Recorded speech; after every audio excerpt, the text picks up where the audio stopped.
समंदरी तूफान असना कराची समेत सिंध की साहिली पट्टी से दूर जाना शुरू हो गया है। महकमा मौसमियात के मुताबिक तूफान बहर अरब के शिमाल मशरक में मौजूद है। महकमा मौसमियात का बताना है कि 9 घंटों के दौरान समंदरी तूफान मगरब की जानिब बढ़ रहा है और ये तूफान कराची के जनूब मगरब से 200 किलोमीटर दूर है।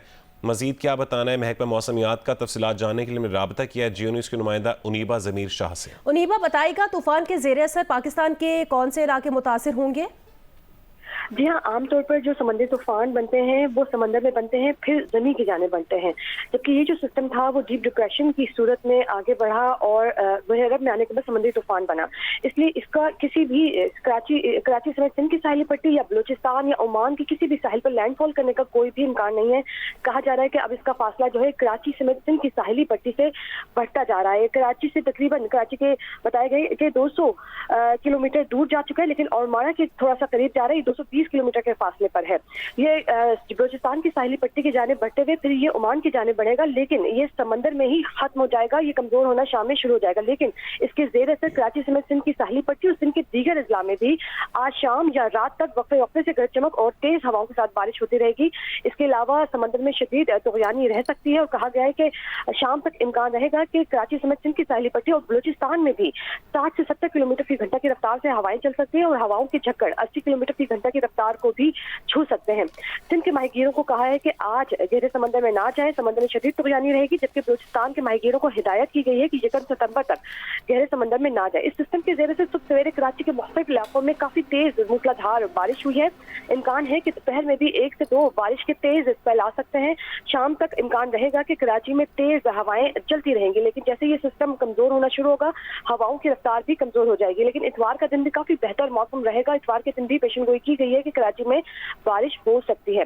कल इस संबंधी तूफान के जेर असर आपने देखा होगा कि काफी तेज हवाएं चलती रही हैं। महकमा मौसमियात की जानिब से कुछ आदाद शुमार भी हमें शेयर किए गए, जिसके मुताबिक जो फैसल बेस है वहां पे हवाओं के झक्कड़ 82 किलोमीटर फी घंटा की रफ्तार को छुए थे, जबकि मसरूफ बेस पे 81 किलोमीटर फी घंटा की रफ्तार से ठीक है। बहुत शुक्रिया तफसीलात से आगाह करने के लिए।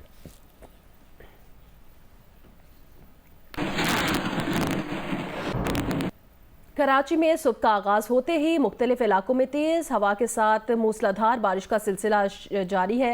महकमा मौसमियात का बताना है कि बहरा अरब में मौजूद समंदरी तूफान असना के जेर असर बारिश हो रही है। मजीद तफसील जानेंगे जियो न्यूज़ के नुमाइंदे दानियाल से। दानियाल से ये बताइएगा कि आप इस वक्त किस इलाके में मौजूद हैं और क्या सूरत हाल है शहर की? जी बिल्कुल, इस वक्त हम रिपोर्ट कर रहे हैं आपको कराची के इलाके एयरपोर्ट पर, और यहाँ पर अब से कुछ देर कबल शदीद बारिश हुई थी। और ना सिर्फ एयरपोर्ट बल्कि मॉडल कॉलोनी, अतराफ़ के जो इलाके हैं, सोहराब घोट, या फैसल कॉलोनी, ब्रिक रोड, सदर, डिफेंस के इलाके, बल्दिया के इलाके, तमाम तर इलाके थे। जैसे ही सुबह का आगाज़ हुआ तो कराची शहर में अब्र रहमत बरसी है और शदीद जो है वो बारिश हुई। और रात के भी हमने देखा कि कराची के बेशतर मकामात थे जहाँ पर कहीं हल्की और कहीं तेज़ बारिश हुई। महकमा मौसमियात ने भी ये पेशन गोई की है कि कराची में आज भी वक्फे वक्फे से बारिश के जो स्पेल हैं वो बरस सकती है। इस वक्त भी कराची शहर में ठंडी हवाओं का राज है, सुरमई बादल हैं, इंतहाई हसीन और खुशगवार मौसम कराची शहर का इस वक्त हुआ हुआ है। और कहीं कहीं हल्की बारिश हो रही है, कहीं बूंदाबांदी का सिलसिला जारी है और ये सिलसिला जारी है। दानियाल बताइएगा, पानी की क्या सूरत हाल है? जो सड़कों पर पानी जमा है उसको निकालने के लिए अब तक क्या इंतजाम किए गए हैं? जी, इंतज़ामात तो आज हमने देखा रात में भी जो बारिश हुई थी उसके बाद से कोई इंतज़ामात देखने में नहीं आए कि ज़िला इंतज़ामिया या मशीनरी पानी को निकालने में मसरूफ़ हो। शाह फैसल कॉलोनी के इलाका हमने देखा कि वहाँ पर पानी सड़कों पर पाया गया। महमूदाबाद एडमिन सोसाइटी और कराची के जो नशेबी इलाके हैं वहाँ पर हालिया बारिशों के बायस पानी बदसूर खड़ा है, जिसको निकालने के लिए अब तक किसी किस्म के कोई इंतजाम नहीं किए गए हैं। और अब से कुछ देर कबल जो तेज़ बारिश हुई है उसके बाद यकीनी तौर पर कराची में जो पहले से बारिश का पानी खड़ा था जिन इलाकों में, वहाँ पर अब से कुछ देर कबल जो बारिश हुई उसका मज़ीद पानी जमा हो चुका है, जिसको निकालने के लिए फ़ौरी तौर पर इंतज़ामिया को हरकत में आना होगा और जिन इलाकों में पानी जमा है उसको निकालने के लिए फ़ौरी तौर पर कोई एक्शन लेना होगा। जी शुक्रिया दानियाल अपडेट करने के लिए। बलूचिस्तान के मुख्तलिफ इलाकों में शदीद बारिश हुई। किला सैफुल्ला, हरनाई, दुक्की, ज़ियारत और संजावी में मूसलाधार बारिश हुई। लौरालाई, चमन, पिशीन, किला अब्दुल्ला में भी बारिश हुई। कोजक टॉप, शीलाबाग, गुलिस्तान, ख्वाजा इमरान में भी मूसलाधार बारिश हुई।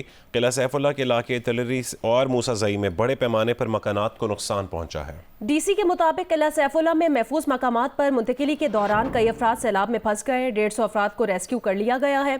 50 से जायद के लिए रेस्क्यू ऑपरेशन जारी है। मुख्तलिफ शहरों के पहाड़ी बरसाती नदी नालों में ऊंचे दर्जे का सैलाब है। दुक्की, किला सैफुल्ला, लोरालाई में 6 अफराद रेलों में बह गए, जिनकी तलाश जारी है। मुख्तलिफ अजला में 3 गाड़ियां बह गई हैं। लोग महफूज रहे।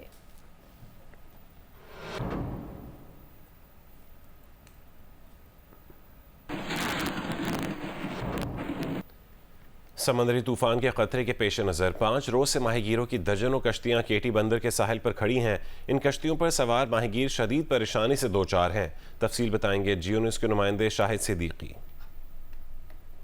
जी, मैं इस वक्त ठट्टा के साहिली शहर केटी बंदर में मौजूद हूँ। ये आप ये देख सकते हैं कि इस वक्त समंदर में शदीद तोग़यानी है, जबकि यहाँ साहिल के ऊपर जो शेड मछली और झींगे के कारोबार के हवाले से बने थे, उनके जो छतें हैं, जो कच्ची छतें थी, उनको तेज़ हवाओं ने जो है उड़ा दिया है। यहाँ के अलावा यहाँ पे शदीद जो है मकीन जो यहाँ के हैं उनमें खौफ व हरास पाया जाता है। शिकार के लिए जो अंदर जाने वाली दर्जनों कश्तियां इस वक्त केटी बंदर के साहिल पर जो है लाकर माहीगीरों ने खड़ी कर दी हैं। यहाँ पर रेन इमरजेंसी के जो फोकल पर्सन है अली हसन जरदारी, उनकी जानिब से इंतजामिया को सख्ती से हिदायत की गई है कि जज़ायर पर मौजूद लोगों का फौरी तौर पर इनखला करके उन्हें रिलीफ कैंपों में जो है मुंतकिल किया जाए और उन्हें खाने समेत जो भी सहूलतें हैं वो फराहम की जाए।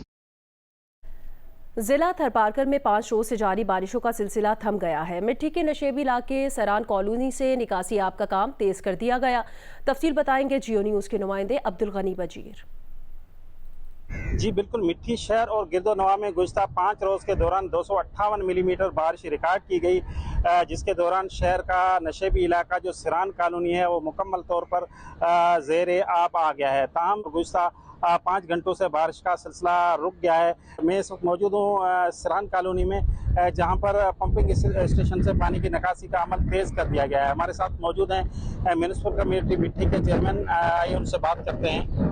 अगर मजीद बारिश ना हुई तो उम्मीद है कि ये सरान कॉलोनी में जो भाई डिस्टर्ब हुए हैं उनको हम परसों से बाद तक उनको क्लियर रोड करके देंगे। इंसामिया का कहना है कि जिस तरह से बारिश का सिलसिला रुका है, इससे जो मिट्टी शहर का ये नशेबी इलाका है, इससे अगले 2 से 3 रोज तक पानी की जो निकासी है उसके अमल को मुकम्मल बनाया जाएगा।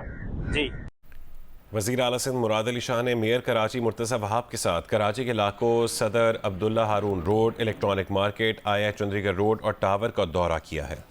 नर्सरी और गुरु मंदिर नाले का मुआयना किया। CPS पंपिंग स्टेशन जाकर निकासी का जायजा लिया। वज़ीर आला सिंध ने सड़कें साफ होने पर इत्मीनान का इजहार किया। कहा साइक्लोन का अलर्ट है, इंतजामिया मुकम्मल तौर पर तैयार है। टूट फूट का शिकार सड़कों की मरम्मत का काम शुरू कर दिया है। एक अलर्ट है कि जो साइक्लोन है उसके असरात कुछ कराची शहर पे और हमारे साहिली इलाकों में आ सकते हैं। तो इस वक्त भी हमारी लोकल गवर्नमेंट डिपार्टमेंट, हमारी KMC, हमारे टाउन के जो भी मुलाजमीन हैं और जो लोग हैं वो अलर्ट हैं। इंश्योर कर रहे हैं कि जी हमारे नाले साफ़ रहे, हमारे पंप्स चलते रहें। Proper storm water drainage system नहीं होगा तो अगली बारिश में ये फिर उखड़े। काम शुरू कर दिया है कि जो पॉट होल्स हैं या बड़े बड़े खड्डे हैं उनमें कम से कम वो मोरम वगैरह डाल के उनको मोटरेबल करें। कई जगह पे है बहुत प्रॉब्लम। टाउन्स को भी, KMC को भी ये कहूँगा, मिनिस्टर लोकल गवर्नमेंट भी साथ है कि चाहे थोड़ा कम काम करना पड़े लेकिन ऐसा काम करें कि वो देर पाए। बलूचिस्तान के इलाके बोलान में नामालूम अफराद के हाथों मुतासर होने वाले रेलवे पुल की मुरम्मत शुरू नहीं हो सकी। ताहम आज से सिंध, बलूचिस्तान, पंजाब और पेशावर जाने वाली मुसाफिर ट्रेनों की सर्विसेज बहाल की जा रही हैं। तफसील बताएंगे जियो न्यूज़ के नुमाइंदे आबिद बलोच। जी, बलूचिस्तान के इलाके बोलान में हालिया दिनों नामालूम अफराद के हाथों मुतासर होने वाले रेलवे पुल की तामीर और मरम्मत ताहाल शुरू नहीं हो सकी और गुज़िश्ता 5 रोज़ से सिंध, पंजाब और बलूचिस्तान जाने वाली मुसाफिर ट्रेनों की आमदोरफ्त मुअत्तल होने से अवाम सस्ते सफ़र से महरूम हो गए हैं और अंदरूनी मुल्क जाने वाली मुसाफिर ट्रेनों को करीबी रेलवे स्टेशन पर रोक लिया गया है, जबकि रेलवे हुकाम के मुताबिक 31 अगस्त को मुसाफिर ट्रेनों की आमदोरफ्त बहाल कर दी जाएगी और सिंध, पंजाब और पेशावर जाने वाली मुसाफिर ट्रेनें मच रेलवे स्टेशन पर पहुंचेंगी, जहां पर मुसाफिरों को खसूसी ट्रांसपोर्ट के ज़रिए इनकी अपनी मंजिल मकसूद तक पहुंचाया और लाया जाएगा। जी। इराक में फंसे पाकिस्तानी ज़ायरीन को लाने वाली परवाज़ बगदाद से कराची पहुंच गई है। इराक में फंसे पाकिस्तानी ज़ायरीन को लाने वाली परवाज़ बगदाद से कराची पहुंच गई है। परवाज़ से 300 से ज़ायद ज़ायरीन वतन वापस पहुंचे हैं। ज़ायरीन की दूसरी परवाज़ आज से पहले 3 बजे के बाद कराची पहुंचने का इम्कान है। दफ्तर ख़ारजा के मुताबिक इराक एयरवेज़ के 2 तैयारों में फ़नी ख़राबी के बायस 654 पाकिस्तानी ज़ायरीन बगदाद एयरपोर्ट पर फंस चुके हैं।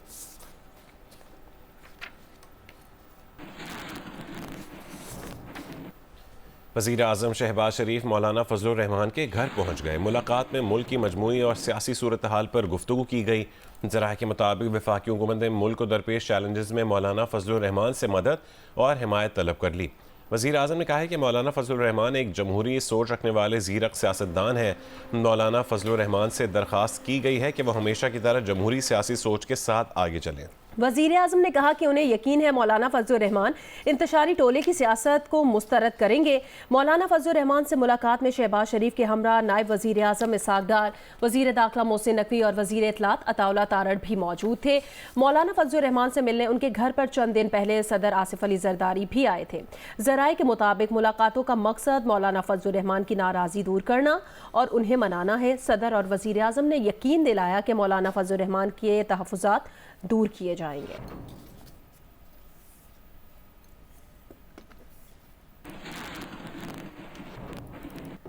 वज़ीर आज़म के मुशीर राना सनाउल्लाह का कहना है कि अगर फैज़ हमीद के मामले में इमरान खान का मुलव्विस होना साबित होता है तो इमरान खान के मिलिट्री ट्रायल के लिए पंजाब या वफाकी हुकूमत किसी की इजाज़त की ज़रूरत नहीं है।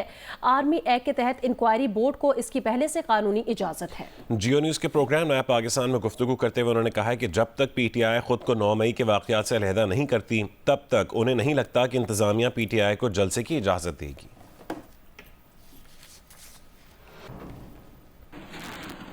कल से खबरें ज्यादा गर्दिश कर रही हैं कि इमरान खान का ट्रायल मिलिट्री कोर्ट में होगा और लॉ मिनिस्टर ने कल ये बात की है कि क्योंकि इस्तग़ासा पंजाब है तो पंजाब हुकूमत इस चीज का अप्रूवल दे सकती है। क्या ये इरादा है हुकूमत का? अगर तो फैज़ हमीद साहब वाले केस की अगर आप बात कर रहे हैं तो उसके ऊपर तो जो है वो कॉग्निजेंस ली जा चुकी है। तो अगर उसमें कोई इन्वॉल्वमेंट इमरान खान साहब की पाई जाती है तो उसमें तो मेरा नहीं ख्याल कि सूबाई या वफाकी हुकूमत की कोई अप्रूवल की ज़रूरत होगी।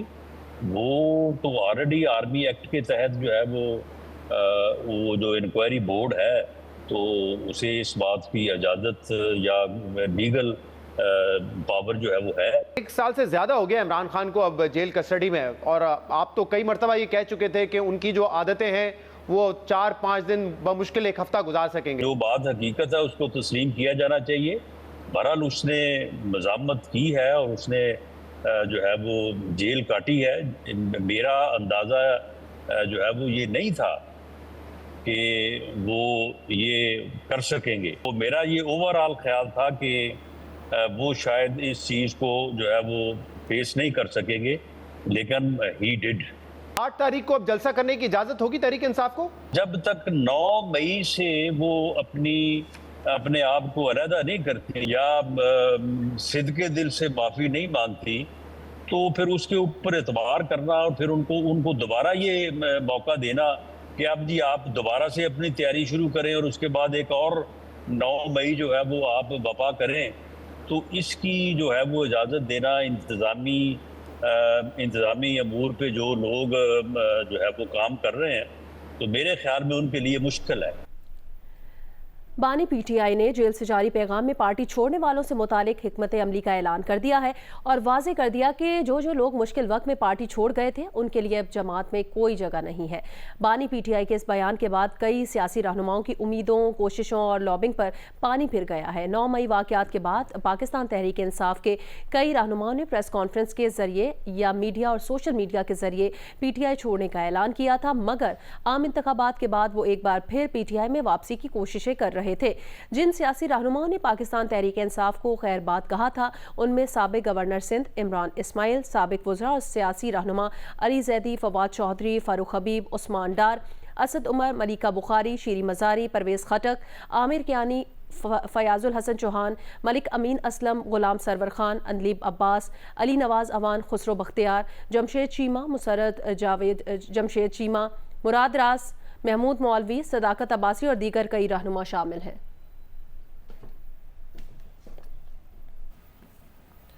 पीटीआई रहनुमा शेर अफजल मरवत ने कहा है कि बानी पीटीआई के सामने हालात की दुरुस्त तर्जुमानी नहीं की गई और उन्हें जलसा मनसूखी पर आमादा किया गया। 22 अगस्त का जलसा मनसूख करने का भारी नुकसान हुआ। कारकुन नाराज हैं और गालन गलोच से काम ले रहे हैं। 22 अगस्त का जलसा मुलतवी होना जो है हमारे लिए बड़ा नुकसानदेह और बड़ा ही तकलीफ देह था। अभी तक जो है लीडरशिप पे तनकीद हो रही है, बल्कि इतने वर्कर बराफरोख्त हुए कि उन्होंने गालम गलोच से काम लिया। खान साहब के सामने जो पिक्चर पोर्ट्रे किया गया और जिस पे उनको परसुएट किया गया, ये बेसिकली मिस रिप्रेजेंटेशन थी। वो जलसा किसी सूरत में मुलतवी नहीं किया जाना चाहिए था और इससे बहुत भारी नुकसान हुआ है। बेसिकली ये जो जलसा है जो 8 सितंबर को होने जा रहा है, इसकी इब्तिदाई तारीख जो है वो अदालत ने मुझे 23 मार्च की दी थी। अब 8 सितंबर पे ये जो जलसा किया है, अगर किसी को ये उम्मीद है कि जिन लोगों ने मुअख्खर कराने की इस्तदा खान तक की वो शायद इसका कोई नेकी से सिला देंगे, तो मेरा ख्याल है कि ये गलतफहमी का शिकार हैं। 8 सितंबर के जलसे के हवाले से इब्तिदा में वर्कर ने शकूक व शुबात का इज़हार किया कि फिर मुअख्खर होगा। सारा दारोमदार इस पे है कि पार्टी जो है इस जलसे के कामयाब इनेकाद के लिए स्ट्रेटेजी क्या बनाती है। वज़ीर आज़म शहबाज शरीफ ने कहा है कि बलूचिस्तान में कानून नाफिज करने वाले इदारों बशमूल पुलिस और लीवीज़ की इस्तेदाद बढ़ाई जा रही है। वफाकी काबीना के इजलास से खिताब में वज़ीर आज़म ने कहा कि दहशतगर्दी की इफरीत को जड़ से उखाड़ फेंकने और इबरत का निशान बनाने के लिए पूरी कौम पुराज़म है। बलूचिस्तान हुकूमत बलोच नौजवानों को कौमी धारे में लाने और तरक्की और खुशहाली के लिए इक़दाम कर रही है। वफाकी हुकूमत बलोच नौजवानों को आलमी मयार की तालीम और यकसा तरक्की के मौके देने के लिए मुकम्मल ताउन करेगी। काबीना इजलास के इलामे में कहा गया कि काबीना ने ML1 के पहले मरहले पर मालियाती यकीन दहानी से मुतालिक मुज़ाकरात की मंजूरी दे दी। काबीना ने हिदायत की है कि हतमी मुआहिदा मंजूरी के लिए काबीना के सामने दोबारा पेश किया जाएगा। काबीना ने इक़्तिसादी राब्ता कमेटी के 29 अगस्त 2024 के इजलास के फैसले की तौसीक कर दी।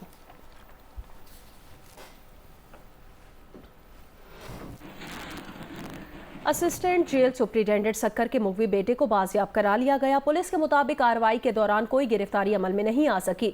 कुछ रोज पहले मुख्वी जमील रिंद को डाकू ने अगवा किया था। डाकू ने मुख्वी पर तशद्दुद की वीडियो वायरल करके 2 करोड़ तावान तलब किया था।